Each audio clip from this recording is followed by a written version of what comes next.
Bismillah, assalamu alaikum, que la paix soit sur vous. Alors une évidence qu'il est important de rappeler. Alors cette évidence, je la rappelle à moi-même, à mes frères et sœurs de confession musulmane, mais aussi aux gens qui ne sont pas de confession musulmane. Une évidence certes, mais importante à rappeler. L'islam c'est l'islam, le musulman c'est le musulman. Il y a une différence entre l'islam et le musulman. Donc ici, l'être humain lui-même n'est pas parfait. Que dire du musulman? Le musulman n'est pas parfait. Dieu nous a limités, tant au niveau intellectuel, que dans nos capacités physiques. Nous sommes créés faibles, comme Dieu l'a rappelé dans le Coran, et certes nous avons créé l'être humain faible. Donc il ne faut pas confondre les deux choses. Les musulmans prétendent, certes d'après certains non-musulmans, que l'islam est une religion complète et que le Coran est une parole parfaite. C'est une réalité dans notre croyance. Mais est-ce que cela veut dire que celui qui prononce, c'est-à-dire moi, c'est-à-dire l'imam, c'est-à-dire le musulman, le croyant et la croyante, sont des personnes parfaites? Loin de là. Est-ce que cela veut dire que celui qui interprète le Coran est une personne parfaite et que son interprétation est infaillible, que son interprétation est parfaite? Loin de là. Donc il faut distinguer entre les deux. Alors je m'adresse aux non-musulmans, mais aux musulmans aussi. Car dans notre communauté, certaines personnes pensent qu'à partir du moment où, et là je donne un exemple, à titre d'exemple ici, l'imam, quand il va réciter ces paroles qui sont considérées chez nous comme étant parfaites, le Coran, eh bien automatiquement lui est parfait, ou du moins doit être parfait. Ceci est impossible. Et ceci est une bêtise, permettez-moi de dire ces propos-là, tout simplement parce que l'être humain, il faut le graver dans son esprit, est incomplet, ou du moins, il n'est pas parfait. Il a des déficiences. Il peut être un savant, il peut être un grand érudit, il peut être imam, il peut être je ne sais qui, il restera ici imparfait. Donc il ne faut pas confondre entre la récitation et ce qui est récité.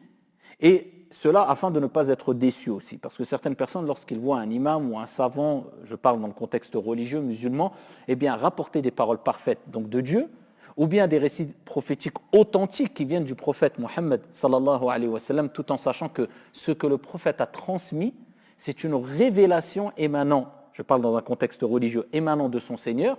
Donc cela, c'est des paroles venant, qui ont été inspirées par Dieu. Donc des personnes pensent qu'automatiquement, la personne qui va citer, mentionner ces récits prophétiques, eh bien, se doit d'être parfait et complet. Et lorsqu'il voit qu'il a une déficience quelconque, il est déçu. Et il remet la faute quelquefois même sur les textes qu'il a récités. Et ça, c'est une erreur complète. Et c'est une erreur gravissime, tout simplement parce qu'on peut accuser l'islam de choses dont l'islam se désavoue. Et c'est ce qui se passe aujourd'hui. Alors des gens au nom de l'islam font tout et n'importe quoi et on dit c'est l'islam qui a fait. Ou bien des musulmans, qu'ils soient savants ou prédicateurs, disent l'islam dit, sur des sujets où il y a divergence. Non, toi tu as dit. Ce n'est pas l'islam qui a dit. L'islam, tu ne sais pas ce qui est vrai dans ta parole parce qu'il y a une divergence au sein des gens de science. Je ne parle pas de ce qui est reconnu unanimement. Mais on dit, je dis, les savants ont dit, l'islam c'est l'islam et l'être humain c'est l'être humain. L'islam c'est l'islam et le musulman c'est le musulman. Donc on ne met pas tout dans le même sac et on ne porte pas un jugement qui n'est pas juste et équitable. Quand on voit quelqu'un qui sort de la mosquée après qu'il ait entendu les paroles parfaites, je peux vous dire qu'il peut se comporter quelquefois avec un comportement qui n'a rien à voir, qui va en opposition avec ce qu'il a écouté ou ce qu'il a récité.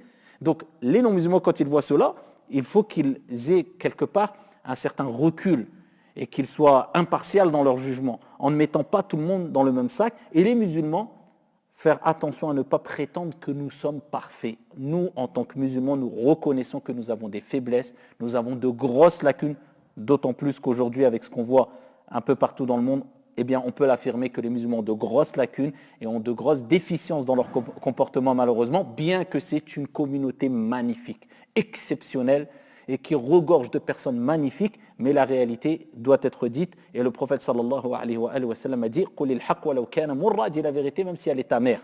Donc nous reconnaissons cela en tant que musulmans. Donc les non-musulmans doivent reconnaître aussi que l'islam c'est l'islam. Ce qu'on dit nous et affirme comme étant parfait, ce n'est pas les musulmans, mais c'est ce que Dieu a récité, a révélé dans son Coran. Et ce n'est pas l'interprétation du Coran qui est parfaite, mais les paroles de Dieu qui sont parfaites. Wallahu a'lam.